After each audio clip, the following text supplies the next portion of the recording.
ክስር ነው የሚለው፣ ድምስስ ነው የሚለው። ህሊና ነዋ ዋናው። ሰው እኮ ይህን አደርጋለሁ ከዛሬ በኋላ የሚቀጥለው ሳምንት አስቀድሳለሁ፣ እጸልያለሁ፣ ከዛሬ በኋላ እጾማለሁ ይልና ሰኞ በዝሙት ተሰናክሎ ካደረ ያ ሁሉ ይከስራል፣ አጣጥፎ ይተኛል። ለምን? ዲያብሎስ ደግሞ እንዲህ ብለህ ብትጸልይ አታፍርም ይለዋል። እዚያ ኋላ ይሄዳል። አጋንንት ስርዓት አላቸው። መጀመሪያ ጸሎት የማቋረጥ ሰይጣን አለ። ጸሎት የማቋረጥ ሰይጣን ለዝሙት ሰይጣን ያስረክባል። የዝሙት ሰይጣን ለተስፋ መቁረጥ ሰይጣን ያስረክባል። እንዲህ እያለ ነው ሰው የሚጠፋው ማለት ነው። መጀመሪያ ጸሎቱን ያስቋርጠዋል። ኃያልን ሰው ካሰሩ በኋላ ሀብቱን መዝረፍ እንደማይቸግረው የጸሎት እጅግሩን ካሰረ ጸጋውን መግፈፍ አይቸግረውም። ከዚያ በኋላ በዝሙት ይጥለዋል። ከጣለው በኋላ ተስፋ ያስቆርጠዋል። እንዲህ ብለህ ብትመለስ እግዚአብሔር የሚምርህ አይምሰል ይለዋል። ተሸንፎ ከዚያ በኋላ በሰንሰለት እንደሚጎተት ውሻ እጅግሩን ለዲያብሎስ አስረክቦ የኃጢአት ባሪያ ሆኖ ይኖራል። ከዚያ ቀና የምንለው ተስፋችንን በመቀጠል ነው። ወገኖቼ ከኃጢአት ሞት እግዚአብሔር ይሰውረን።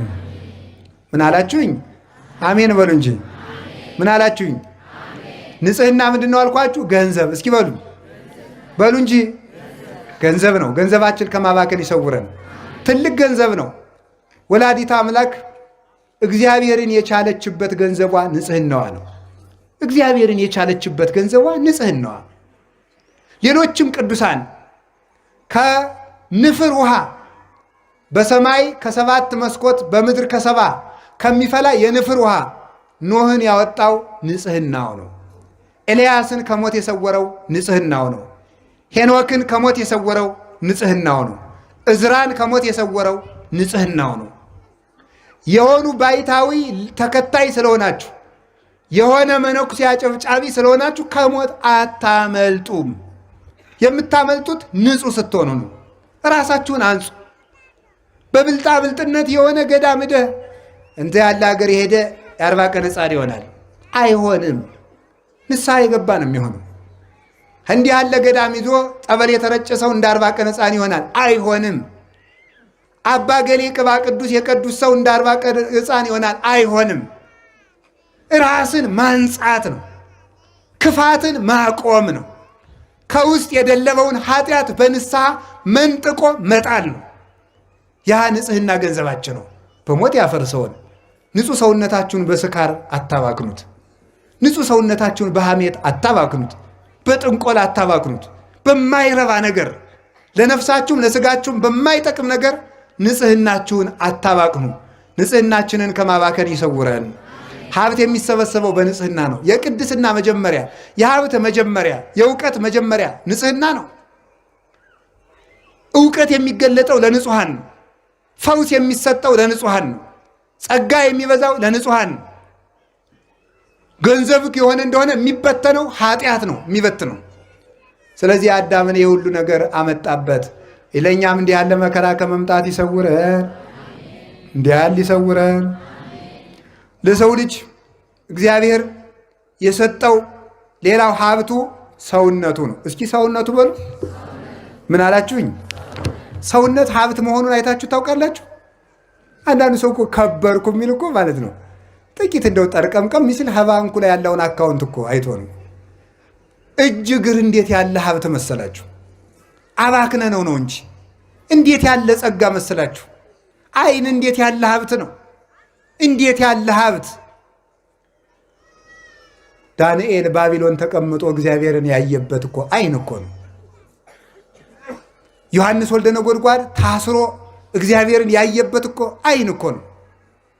ኢሳይያስ በአይሁድ መካከል ሆኖ ሱራፌልን የተመለከተበት እኮ አይን እኮ ነው። ስምዖን አረጋዊ ክርስቶስን ያየበት እኮ አይን ነው። ይህንን አይን ምን ላይ አፍጥታችሁበት እንደምትውሉ እግዚአብሔር ይቁጠረው። ገንዘባችሁን በከንቱ አታባክኑ በሉ እንጂ እግዚአብሔርን ለማየት የተፈጠረውን አይን ረባካችሁ በፌስቡክ አታጥፉት። በማይረባ ነገር ገንዘባችሁን በከንቱ ነው ያለ። ደግሞ ልንገራችሁ፣ ሰው በመረጃ ሊቅ አይሆንም ነው የምላችሁ።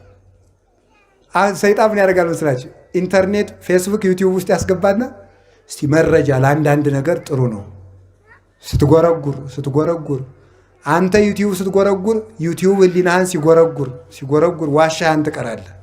ባዶ ቀፎህን ማለት ነው። ደብዝዞ ሰው እኮ ማሰብ እኮ አቅቶታል። ሰው አሁን እብድ እኮ ነው። ተነግሮ እንኳን ማስተዋል አይችልም። ቢመክሩበትም አይሰማ፣ ቢመክሩትም አይሰማ። ሁሉም አይገባውም። ደንዝዞ አለ። እባካችሁን አይናችሁን አታባክኑት፣ ጆሮአችሁን አታባክኑት። በሞቴ የማይረባ ነገር አትስሙበት፣ ረዘፈን አትስሙበት። ይሄ ጆሮ ቅዱሳን መላእክትን የሰሙበት ቃል ነው። ይሄ ጆሮ ሳሙኤል እግዚአብሔርን በሌሊት የሰማበት ጆሮ ነው። ይሄ ጆሮ ድንግል ማርያም ቅዱስ ገብርኤልን የሰማችበት ጆሮ ነው። ይሄ ጆሮ ቅዱሳን አባቶቻችን እግዚአብሔር ሲጠራቸው የሰሙበት ጆሮ ነው። ጆሮቻችሁን ለዘፈን ለጨዋታ ለምን ትከፍቷቸዋላችሁ? ጆሮ ክቡር ነው። ጆሮቻችሁን ለእግዚአብሔር ብቻ ከፈቷቸው፣ የእግዚአብሔር ጆሮዎችም ለእናንተ ይከፈታሉ። የእኛ ጆሮ ለእግዚአብሔር ከተዘጋ የእግዚአብሔር ጆሮ ለእኛ ዝግ ነው። ስለማይሰማ ሳይሆን የሚሰማ ነገር ስለሌለን ማለት ነው። ያጸምም ከመዘይ ይሰም ይጎነዲ ከመዘይሁ ይላሉ ሰለስቱ ምዕት በቅዳሴ። እንደማይሰማ ዝም ይላል፣ እንደማይሰጥ ይዘገያል። ዝም የሚለው ስለምንድን ነው? የማይሰማ ነገር ሲኖር ዝም ይላል እግዚአብሔር። የሚሰሙትን ይሰማቸዋል፣ የማይሰሙትን አይሰማም። ስለዚህ ጆሮአችሁን አታባክኑ። ዘፈን ይፈቀዳል አይፈቀድም? አሁን እዚህ ክርክር ውስጥ እንውጣ። ይፈቀዳል አይፈቀድም ሳይሆን ጉዳዩ ጆሮአችንን ያበክናል ነው። ኃጢአቱን እንተው ዝም ብላችሁ።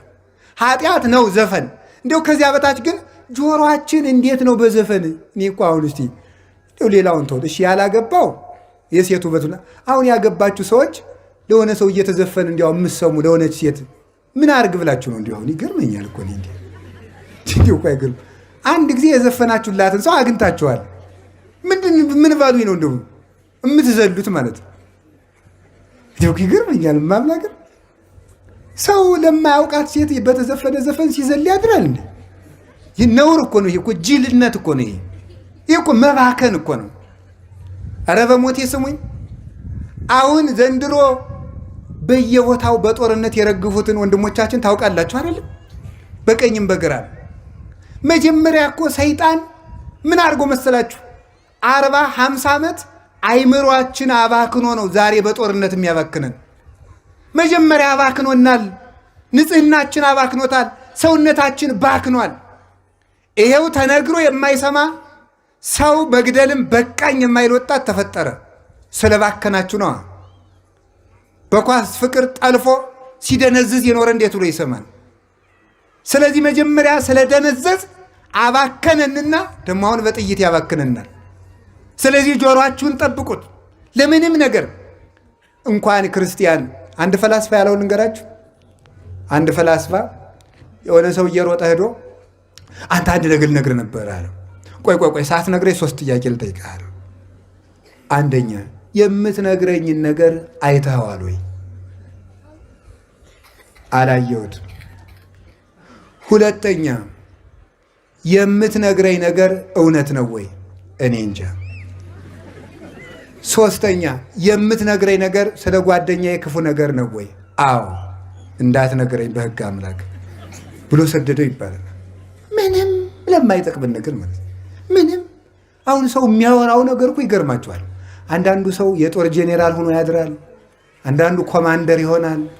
በቃ ኮማንድ ሴንተር ሆኖ ጦርነቱን ሲመራ ውሎ የእነንትና ችግር እኮ ነው እነንትና እኮ ነው ይህን ሁሉ ችግር ያመጡት ይላል። እንዲሁ እኮ ግርም እኮ ነው። እንዲሁ አርፋ አትቀመጥም? ስራን አሰራም ወይ? የእውነቴን እኮ ነው የምነግራችሁ።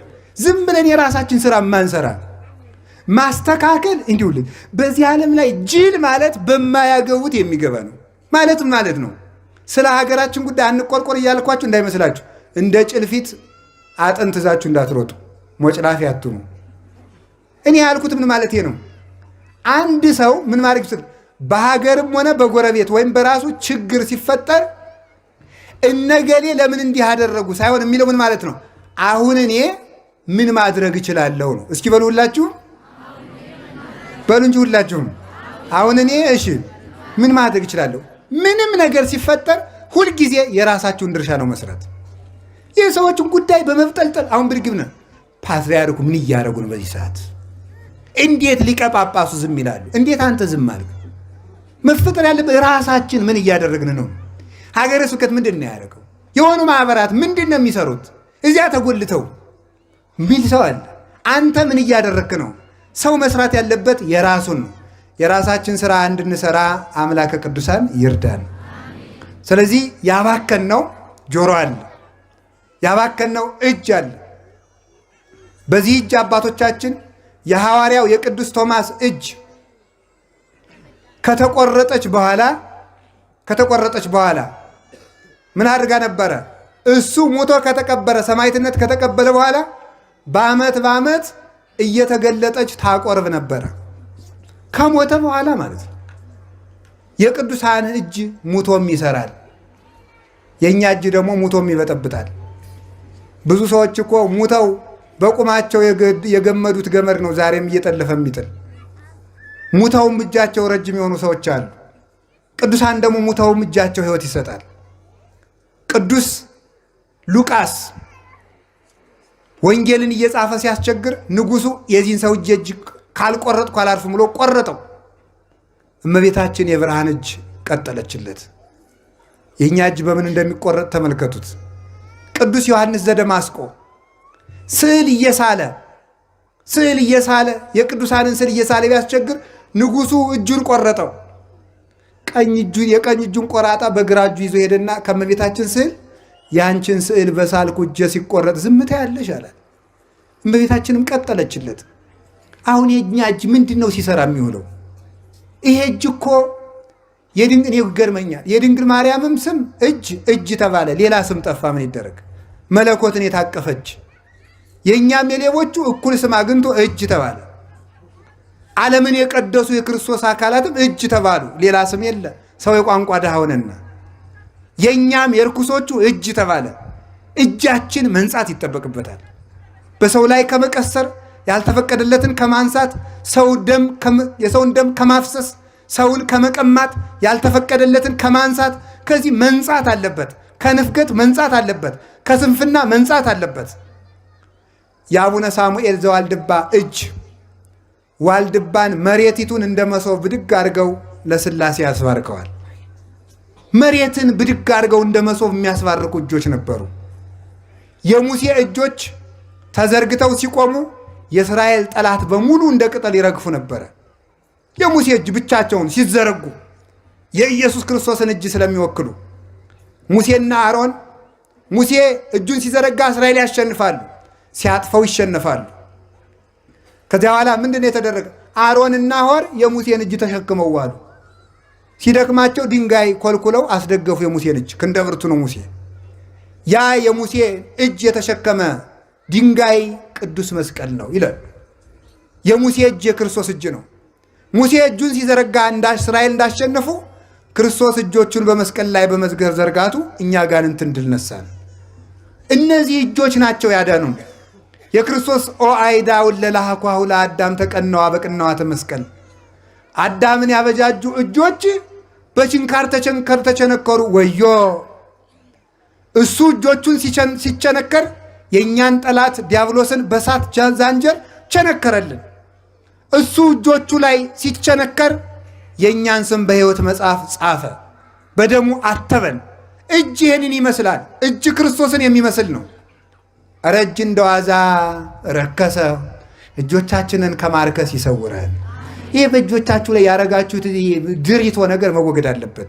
እገሌ ያላችሁ እጃችንን እናንሳ። እጃችን ይንጻ፣ ለጸሎት ይነሳ፣ ይቀጣም። በሰፊያድ አንድ ነገር ንገራችሁ። ቢያንስ በቀን ለአንድ ሰዓት ያክል ያን ባይሆን ለ25 ደቂቃ እጅ መቀጣት አለበት። በምን?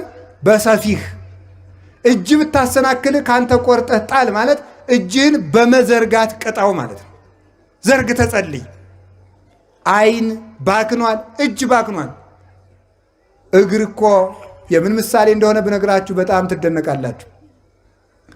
እግር የካህናት ምሳሌ ነው። እግር የስልጣነ መለኮት ምሳሌ ነው። የክርስቶስ ስልጣኑ እግር ይባላል።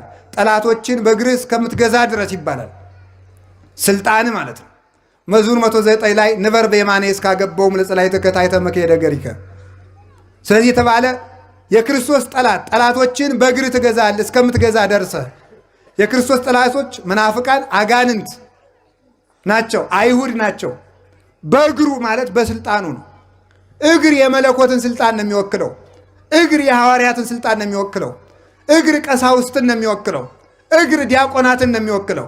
ራእየ ዮሐንስ ምዕራፍ 1 ቁጥር 17 ላይ ሲናገር የክርስቶስን እግሮች እንዲህ ብሎ ይገልጣቸዋል። ወእገሪሁ ከመ ብርተ ሊባኖስ ዘአርሰንዎ በእሳት። የክርስቶስ እግሮቹ በእሳት እንደጋሉ እንደ ሊባኖስ ብረት ናቸው ይላል። የክርስቶስ እግሮቹ የተባሉት ካህናት ናቸው። የጋሉ ናቸው፣ የተኮሱ ናቸው ማለት በፍቅር ሃይማኖት የነደዱ በሙቀት ሃይማኖት የሞቁ ናቸው።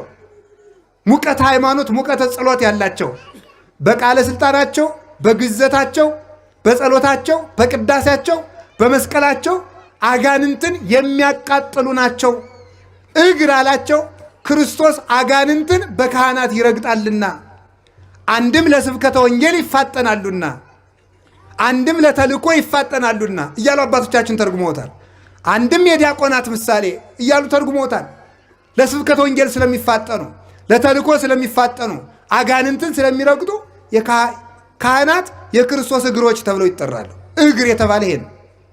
እግር የክርስቶስ ምሳሌ ነው። እግር የሐዋርያት ምሳሌ ነው። ይህንን እግር የት ላይ እንደምታውሉት አስቡት። አንዳንዶቻችሁ ዝም ብላችሁ ሸርባችሁ ታውሉታላችሁ። አንዳንዱ ሰው አለ ከሰው ሱቅ ወደ ደጃፉ ላይ ተጎልቶ የሚውል ይህም እግር ሊባል። እግዚአብሔር 6 ነገርን ይጠላል።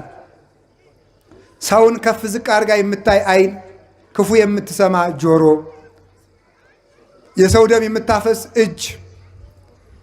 ክፉ የምትሰማ ጆሮ፣ የሰው ደም የምታፈስ እጅ፣ ወደ ክፉ የምትሮጥ እግር፣ መጨረሻ ላይ 7ተኛይቱን ይጠላታልና መጽሐፈ ምሳሌ ምዕራፍ 6 ላይ በወንድማማች መካከል ጠብን የምትዘራ ምላስ ይላል። ነገረ ሰሪን እግዚአብሔር ይጠላታል። እያንዳንዱ አፍ የነቢያት ምሳሌ ነው። አፍ በነገር በስድብ ውልጭ ብሎ ሰው በመሳደብ በማማት በርግማን በዚህ ሁሉ ጎስቁሏል። ገንዘብን በከንቱ አታባክን በሉ። በምን አታባክን? በከንቱ አታባክን። አካላችን በከንቱ ከማባከን ይሰውረን።